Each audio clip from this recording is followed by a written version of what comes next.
Science کی نظر میں تدفین کے ایک دن بعد یعنی ٹھیک 24 گھنٹے بعد انسان کی آنتوں میں ایسے کیڑوں کا گروہ سرگرم عمل ہو جاتا ہے جو مردے کے پاخانہ کے راستے سے نکلنا شروع ہو جاتے ہیں۔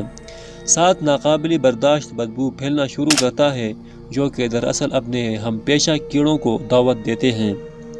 یہ اعلان ہوتے ہی بچھو اور تمام کیڑے مکوڑے انسان کے جسم کی طرف حرکت کرنا شروع کر دیتے ہیں اور انسان کا گوشت کھانا شروع کر دیتے ہیں۔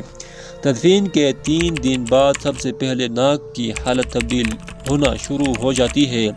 6 دن بعد ناخن گرنا شروع ہو جاتے ہیں۔ 9 دن کے بعد بال گرنا شروع ہو جاتے ہیں۔ انسان کے جسم پر کوئی بال نہیں رہتا اور پیٹ پھولنا شروع ہو جاتا ہے۔ 17 دن بعد پیٹ پھٹ جاتا ہے اور دیگر اجزاء باہر آنا شروع ہو جاتے ہیں۔ 60 دن بعد مردے کے جسم سے سارا گوشت ختم ہو جاتا ہے۔ انسان کے جسم پر بوٹی کا ایک ٹکڑا باقی نہیں رہتا۔ 90 دن بعد تمام ہڈیاں ایک دوسرے سے جدا ہونا شروع ہو جاتی ہیں۔ تقریباً 1 سال بعد ہڈیاں بوسیدہ ہو جاتی ہیں اور بالآخر جس انسان کو دفنایا گیا تھا اس کا وجود ختم ہو جاتا ہے۔ تو میرے دوستو، غرور، تکبر، حرص، لالچ، گھمنڈ، دشمنی، حسد، بغض، جلن، عزت، وقار، نام، عہدہ، بادشاہی، یہ سب کہاں جاتا ہے؟ سب کچھ خاک میں مل جاتا ہے۔ انسان کی حیثیت ہی کیا ہے؟